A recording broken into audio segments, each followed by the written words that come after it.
यो चाहिँ पुरै डाँडो हो, जङ्गलको बिच छ होइन। भिडियो बनाउनुको कारण अब अरू विशेष साह्रो के कुरामा आफूले यस्तो कुराहरू सुन्छ। जस्तै यो बाटोमा यो फुलहरू फुलेको छ, एकदम सफा सुग्घर छ।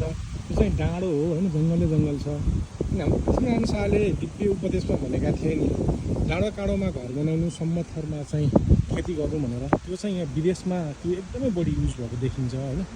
सायद 300 वर्ष अगाडि पृथ्वीनारायण शाहले धेरै सोचेर नै भनेका रहेछ, त्यो कुराहरू हामीले चाहिँ गर्न सकेनौँ। अनि जस्तै काठमाडौँ भनेको एकदमै मलिलो ठाउँ हो। अब काठमाडौँमा अहिले धान फल्दैन कि, काठमाडौँमा चाहिँ घरै घर छ होइन। घर पनि यस्तो अव्यवस्थित छ कि त्यो कसैले व्यवस्थित गर्नै सकेन। सबैलाई काठमाडौँमा बस्नु पऱ्यो होइन। अब जब 72 सालको भैँचालो आइसकेपछि चाहिँ सरकारले एउटा चाहिँ सिस्टम राख्नु पर्थ्यो कि 1 देखि 2 तले घर नबनाउने, डाँडा पाखामा कस्तो खाले घर बनाउने, त्यो नियम चाहिँ लगाउनु पर्थ्यो। तर त्यो नियम चाहिँ लगाउन नि सकेन, केही गर्न नि सकेन होइन। त्यसैले अब नेताहरूले नियम बनाउने हो, नीति बनाउने हो होइन, अहिले सकेनन्। अब चाहिँ केही हामीले विदेशबाट सिकेर यस्ता कुराहरू चाहिँ इम्प्लिमेन्ट गर्नुपर्छ।